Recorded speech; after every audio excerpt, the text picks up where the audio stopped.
ఆంధ్రప్రదేశ్లో కూటమి ప్రభుత్వం కక్ష సాధింపు చర్యలకు పాల్పడుతోంది అని వైఎస్ఆర్ కాంగ్రెస్ పార్టీ నాయకులు ఆవేదన వ్యక్తం చేస్తున్నారు. ప్రతి జిల్లాలోనూ వైఎస్ఆర్ కాంగ్రెస్ పార్టీ నాయకులపై అక్రమ కేసులు బనాయించి అరెస్టులతో వేధింపులకు గురిచేస్తున్నారని ఈ రోజు గవర్నర్ను కలిసి ఫిర్యాదు చేసేందుకు సిద్ధమయ్యారు. వైఎస్ఆర్ కాంగ్రెస్ పార్టీ నాయకులపై కేసులు నమోదులో భాగంగా పార్టీ అధినేత వైఎస్ జగన్మోహన్ రెడ్డిపై కేసు నమోదు చేసేందుకు ప్రయత్నిస్తున్నారు అని ఫిర్యాదులో పేర్కొన్నారు.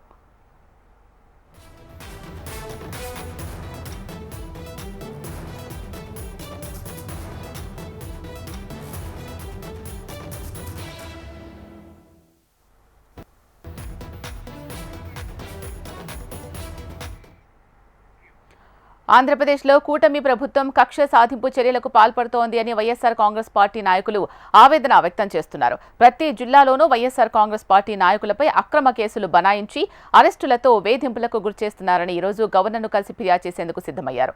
దీనికి సంబంధించి పూర్తి సమాచారం మా ప్రతినిధి శ్యామ్ అందిస్తారు. శ్యామ్. Good evening Shaila. ఈరోజు చూసుకుంటే వైఎస్ఆర్సీపీ ముఖ్య నేతలందరూ చూసుకుంటే ఈరోజు మరికొద్ది సేపట్లో రాష్ట్ర గవర్నర్ని కలవబోతున్నారు. ప్రధానంగా చూసుకున్నట్లయితే ఇటీవల కాలంలో వరుస సంఘటనలు ఏదైతే వైఎస్ జగన్మోహన్ రెడ్డి చేసిన సత్తెనపల్లి సంఘటన కానివ్వండి, పొదిలి పర్యటన కానివ్వండి, తెనాలి ఇటువంటి పర్యటనల్లో చూసుకున్నట్లయితే మాజీ ముఖ్యమంత్రి Z+ కేటగిరీలో ఉన్న వ్యక్తికి సరైన భద్రత కల్పించడంలో రాష్ట్ర ప్రభుత్వం పూర్తిగా వైఫల్యం చెందింది అనేది ప్రధానమైన ఫిర్యాదుతో ఈరోజు గవర్నర్ను కలవబోతున్నారు. గవర్నర్కి చూసుకుంటే బొత్స సత్యనారాయణ ఆయన శాసనమండలిలో ప్రతిపక్ష నేతగా ఉన్నారు. ఆయన నేతృత్వంలో మొత్తం 15 మంది సభ్యులు ఈరోజు గవర్నర్ని కలవబోతున్నారు. ఇటీవల చూసుకుంటే పక్షం రోజులు ఇది రెండోసారి రాష్ట్ర గవర్నర్ కలవటం. గతంలో కూడా ముఖ్య నేతలందరూ కూడా గవర్నర్ని కలిసి తమ సమస్యలన్నింటికీ చెప్పారంటే ప్రధానంగా ఏదైతే వైఎస్ఆర్సీపీ నాయకులపైన కక్ష సాధింపు చర్యలకు పాల్పడుతున్నారు, అక్రమ కేసులు బనాయిస్తున్నారనేది వాళ్ళ వాదన. తాజాగా చూసుకున్నట్లయితే మొన్న ఏదైతే సత్తెనపల్లి పర్యటన సందర్భంగా జగన్ వాహనం కింద ఒక వ్యక్తి పడి మృతి చెందటం, అలాగే అక్కడ చూసుకున్నట్లయితే మరో వ్యక్తి కూడా మృతి చెందటం, మొత్తం ఇద్దరు మృతి చెందడాన్ని కూడా అధికార కూటమి చాలా తీవ్రంగా విమర్శిస్తూ ఉంది. ఒక ఎవరైతే చనిపోయారో ఆ చనిపోయిన నేత కుటుంబాన్ని పరామర్శించేందుకు వెళుతూ ఇద్దరు మృత్యువాత పడ్డారు. ఇదేనా అతను జగన్ చేసే పని అంటూ కూడా వాళ్ళు చాలా తీవ్రంగా వ్యాఖ్యానిస్తున్నారు. అయితే అది ఉద్దేశపూర్వకంగా జరగలేదు. ఒక Z+ కేటగిరీలో ఉన్న వ్యక్తి ప్రయాణిస్తున్న వాహనాన్ని కార్యకర్తలందరూ చుట్టుమిట్టి బ్యానెట్ ఎక్కి అక్కడ జెండాలు పట్టుకొని జగన్కి దగ్గరగా కూడా వాళ్ళందరూ వెళ్ళారు. అటువంటి సమయంలో పార్టీ కానీ ఎదురు ఎస్కార్ట్ వెహికల్ కానీ ఎక్కడా కానరాలేదు.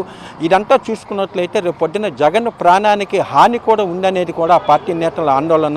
ఈ అన్ని పరిస్థితులను కూడా రాష్ట్ర గవర్నర్కి వివరించేందుకు కూడా మరికొద్ది సేపట్లో రాజ్భవన్కి చేరుకోబోతున్నారు. చేరుకోపోయి అక్కడ ఒక వినతి పత్రాన్ని కూడా ఇప్పటికీ వాళ్ళు నేతలు కూడా తయారు చేశారు. వినతి పత్రంలో చూసుకున్న ప్రధానంగా అక్రమ కేసులు, జగన్కి భద్రత ఈ రెండు అంశాలపైన ఈరోజు గవర్నర్ కలవబోతున్నారు. మాజీ ముఖ్యమంత్రి హోదాలో గతంలో చూసుకుంటే చంద్రబాబుకి తమ ఏదైతే 2019-2024 మధ్యంలో చంద్రబాబు నాయుడికి పూర్తి భద్రత అప్పటి రాష్ట్ర ప్రభుత్వం కల్పించింది. అయితే ఈ సంవత్సర కాలంలో చూసుకున్నట్లయితే అడుగడుగున కూడా జగన్ భద్రత కుడిస్తూ వస్తున్నారు. ఆయన ఎక్కడికి వెళ్తున్నప్పటికీ కూడా ఎక్కడ ఎస్కార్ట్ వెహికల్ కానీ పార్టీ కానీ అటువంటివి కూడా కనీసం ఏర్పాట్లు కూడా చేయటం లేదు. పెద్ద సంఖ్యలో కార్యకర్తలు తరలి వచ్చే అవకాశం ఉందంటూ కూడా ఇంటెలిజెన్స్ రిపోర్ట్ ఇచ్చినప్పటికీ కూడా కనీస భద్రత ఎందుకు కల్పించటం లేదు అంటే జగన్ ప్రాణాలకి హాని ఉందని ఇంటెలిజెన్స్ రిపోర్ట్ను కూడా రాష్ట్ర ప్రభుత్వం ఎందుకు తొక్కి పెడతా ఉంది అనేది కూడా ప్రధానంగా వాళ్ళు అడుగుతున్న ప్రశ్న.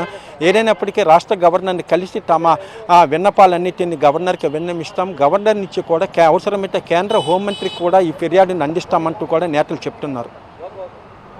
ఎంతమంది గవర్నర్ను కలిసే అవకాశం ఉంది? ఎటువంటి ఫిర్యాదులు చేయబోతున్నారు? ఎవరెవరు పైన కేసులు బనాయించారని చెప్తున్నారు?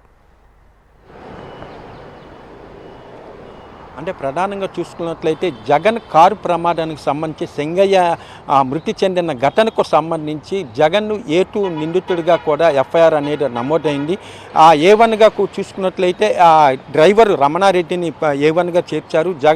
అలాగే జగన్ని A2గా, అదేవిధంగా వాహనంలో లేని మాజీ మంత్రులు పేర్ని నాని కానీ విడుదల రజని వీళ్ళందరినీ కూడా ఆ కేసులో నిందితులుగా చేర్చారు. అంటే ఇదంతా చూసుకున్నట్లయితే ఉద్దేశపూర్వకం ఒక వాహనానికి సంబంధించి కూడా ప్రభుత్వ డ్రైవర్ డ్రైవరే ఉంటాడు. అయితే ఆ డ్రైవర్ తప్పిదమా మరేడు అనేది కాదు అనుకున్న ఇక్కడ అవకాశం అయితే అది కాదు. ముఖ్యమైన ప్రధానంగా జగన్ వాహనం చూసుకుంటే కింద వ్యక్తి పడిపోయినప్పటికీ కూడా ఆ సమాచారం జగన్కి చెప్పినప్పటికీ కూడా ఎటువంటి స్పందన లేకుండా లాగి పక్కన పడేసి వెళ్ళిపోయారనేది మాత్రం ప్రభుత్వ అటు పోలీసు వాదనగా కనబడతా ఉంది. ఏదైతే అంటే ప్రారంభంలో మాత్రం వేరే వాహనం కింద పడి మృతి చెందారని భావించినప్పటికీ తర్వాత ఏదైతే వీడియోలు బయటకు వచ్చినాయో చాలా క్లియర్గా జగన్ వాహనం కింద పడి చెంగయ్య మృతి చెందారనేది కూడా పోలీసులు భావిస్తున్నారు. కాబట్టి ఈ కేసులో A1గా డ్రైవర్ని పెట్టారు, A2గా జగన్ని, అలాగే ఇతర నాయకులను కూడా ఈ కేసులో చేర్చారు. ఈ కేసుకు సంబంధించి 2 రోజుల క్రితం ఏదైతే జగన్ వాహనం అయిన ఆ ఫార్చునర్ కారును కూడా పోలీసులు